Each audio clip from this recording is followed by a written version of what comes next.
restraint and firm resolve when confronted with unprovoked attacks on both our borders, one after the another. Our armed forces acted with outstanding professionalism and discipline. In the case of Markai Haq, they turned India's attack on our motherland into landmark strategic victory.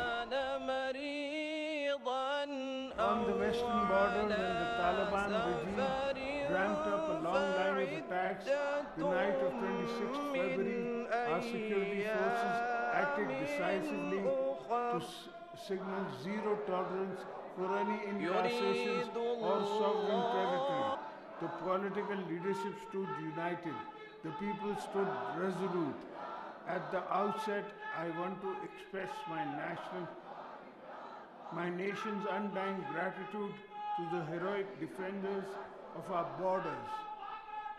It is because of the vigilance, bravery, and service that we are sitting here secure in our workplace and homes.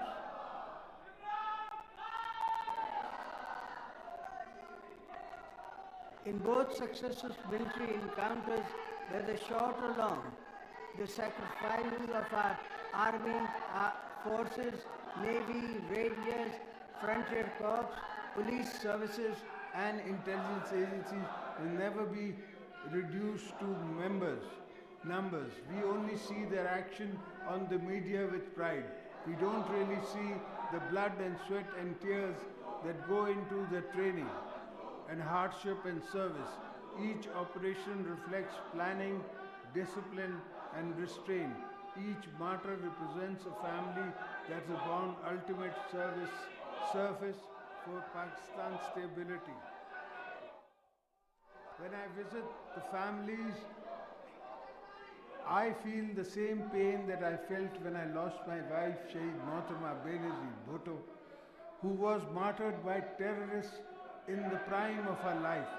I therefore remind you all that as state we must continue to support their families with dignity and honor.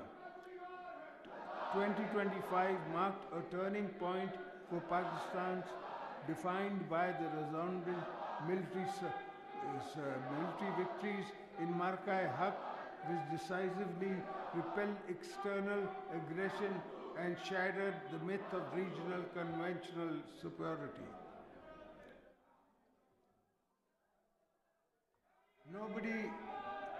Nobody in South Asia will be free and safe until the Kashmiris win their freedom for Indian occupation. Today, trapped in the strategic short-sightedness, India's leaders said they are preparing for another war. As a lifelong advocate of regional peace, I would not recommend it. At the same time, I would also say that any aggressor should prepare for another humiliating defeat. Make no mistakes, we are ready for you. My message to them is move away from war theater to meaningful negotiation tables, because that is the only path for the regional security. Pakistan is a responsible nuclear state. We understand the weight of that responsibility. At the same time, we are a state that defends itself decisively when required. Our conduct reflects maturity, confidence, clarity of purpose. In 2025, we acted when necessary and exercised restraint. Once objectives were achieved, the message was understood clearly within region and beyond.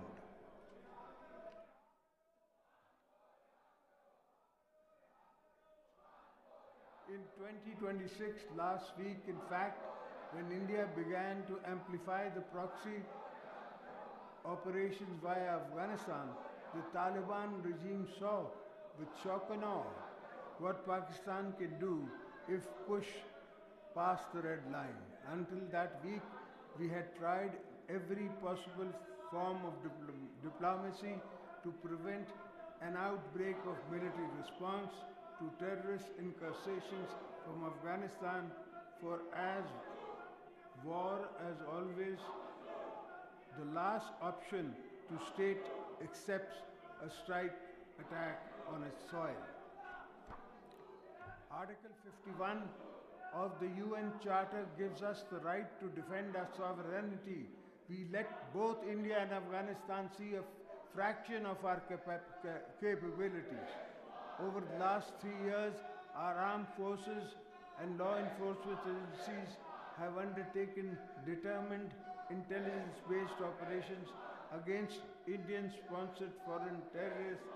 This is not a counter-terrorism campaign. The military is fighting alone. The entire nation stands united with its armed forces against cross-border terrorism. Our actions spelled out the limits of our tolerance for attacks from Afghanistan, particularly Indian-sponsored TTP and BLA and affiliates. Let me be clear, the soil of Pakistan is sacred. We will not allow any entity to domestic or foreign to use neighboring territory to destabilize our peace. The recent report from the United Nations Security Council monitoring team has described presence of terrorist groups in Afghanistan as an extra-regional threat. This report warns that any other country could fall victim to another catastrophic attack if the issues are ignored. However, it is sad fact that despite multiple diplomatic engagements by Pakistan and our friendly brother countries, the Afghan de facto regime continues to provide safe sanctuaries to a variety of terrorist groups including Al-Qaeda, BLA and TTP. All promises they made in Doha not to allow these terror groups to operate from Afghan soils have been conveniently forgotten. They must choose to dismantle the terror groups that survive on conflict and its war economy. None of this will feed Afghanistan's children or create opportunities for national cohesion. In our end, we have never treated the Afghan people as anything but kith and kin. We have never walked away from dialogue. The Afghan people need a break from endless wars. Don't take away the choice of the future of prosperity connected to peace. I would urge them to stop being used by other countries as a battlefield for their ambitions.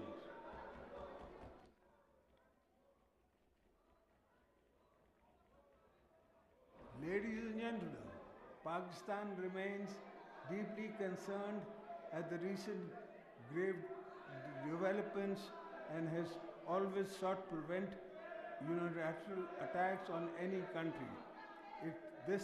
In this spirit, we strongly condemn the war being waged on Iran while negotiations were underway. We have reaffirmed our support for sovereignty and territorial integrity of our brotherly nation. I join all Pakistanis to condoling the martyrdom of Iran's supreme leader, Ayatollah Ali Khamenei. May Allah grant him highest place in Jannah.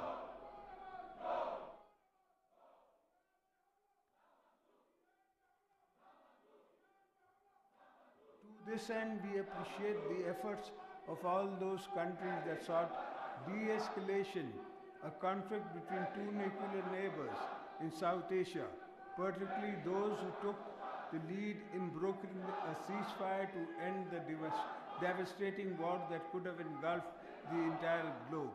I note with satisfaction that in the past year, Pakistan and US have opened new avenues for strengthening cooperation, investment and economic partnership. The coming year will be even more productive.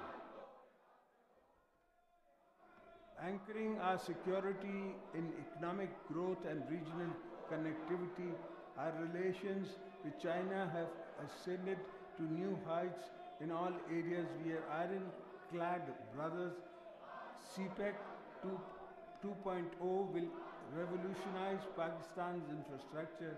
The entire nation is beholden to China for its solidarity with Pakistan during Marka-e-Haq. I am grateful to the President Xi for advancing our shared objectives of security and connectivity. We have deepened our ties with Gulf countries, Azerbaijan and Turkey.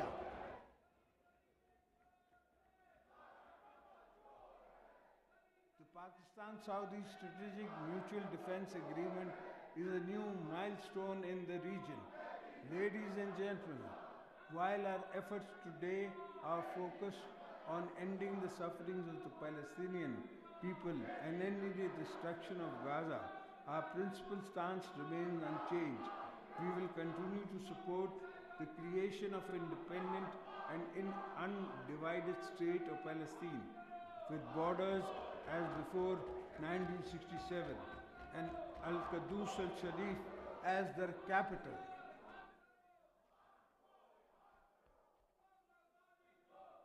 India attempts to manipulate the river flows and engage in what amounts to water aggression requires careful long-term policy planning.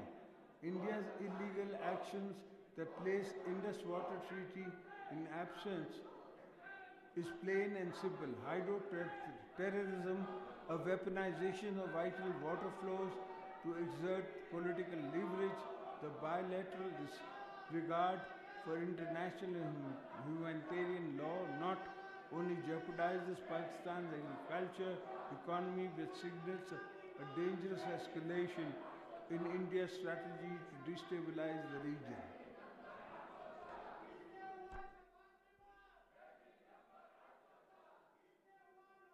Rivers symbolize life. International law does not permit the unilateral blockage of water. This is not merely a bilateral issue.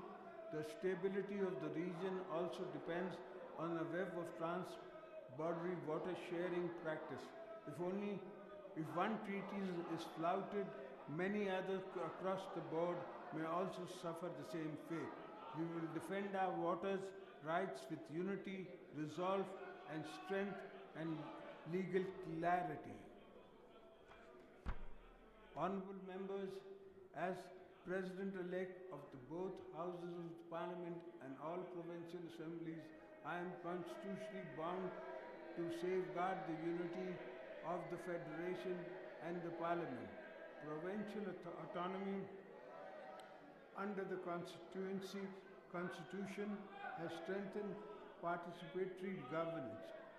A strong federation does not require centralization. It requires coordination. Constitutional reforms such as the Council of Common Interest must function effectively.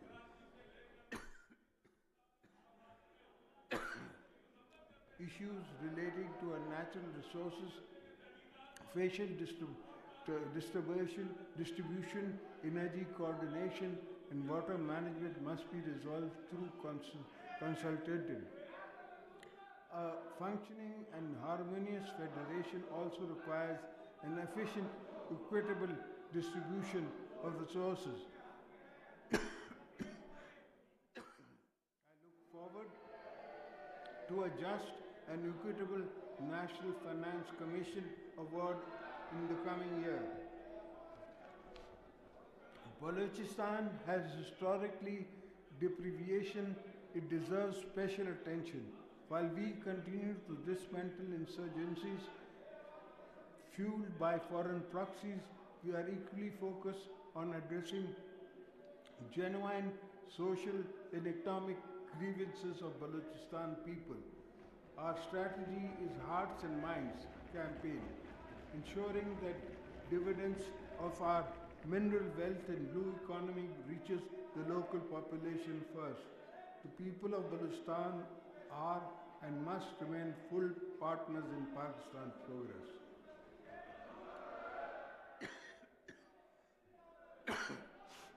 Honorable members, economy stability is inseparable from national security. I commend the government for steering the economy out of a virtual collapse it faced in the spring of 2022. Through steady stewardship, we have been we seen stability return to key indicators. But this is the first step on our journey to a sustained people-centered growth. Our salary class, pensioners, laborers, small traders have endured long night hardships. Next phase must therefore focus on inclusive growth, jobs and direct relief. Structural reforms remain essential.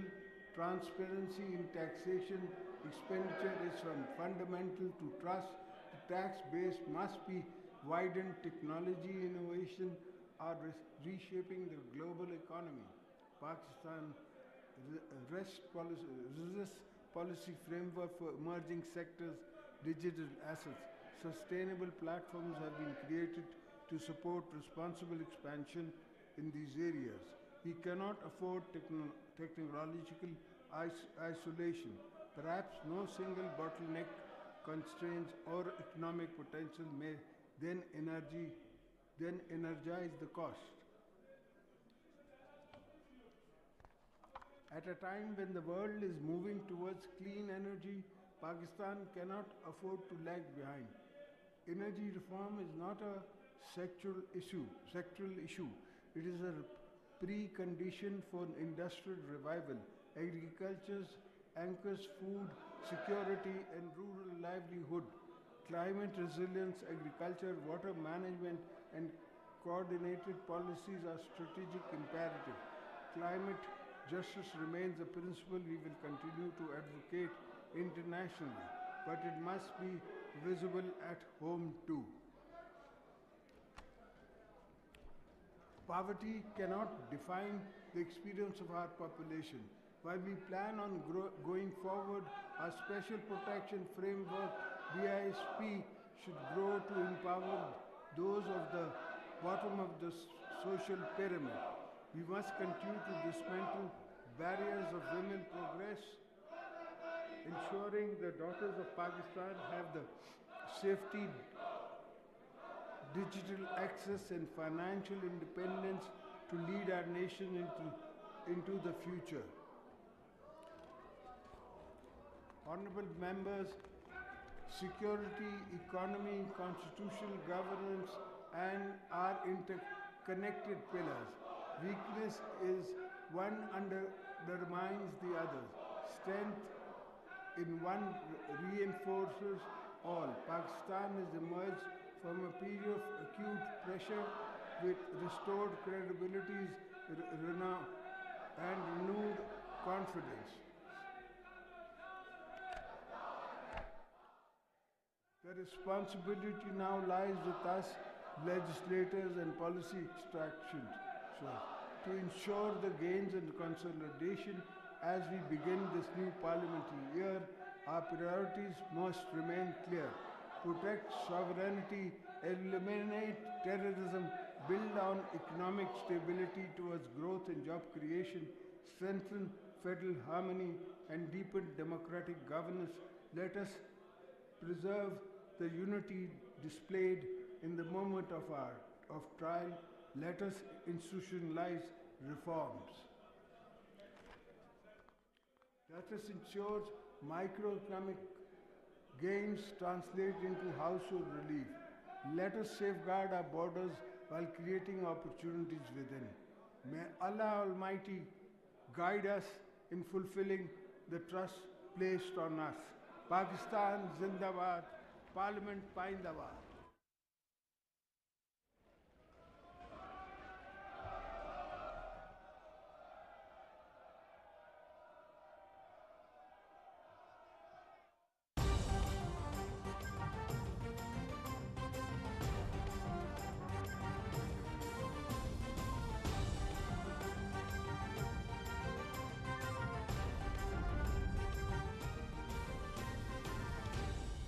दुरुस्त हर वक्त।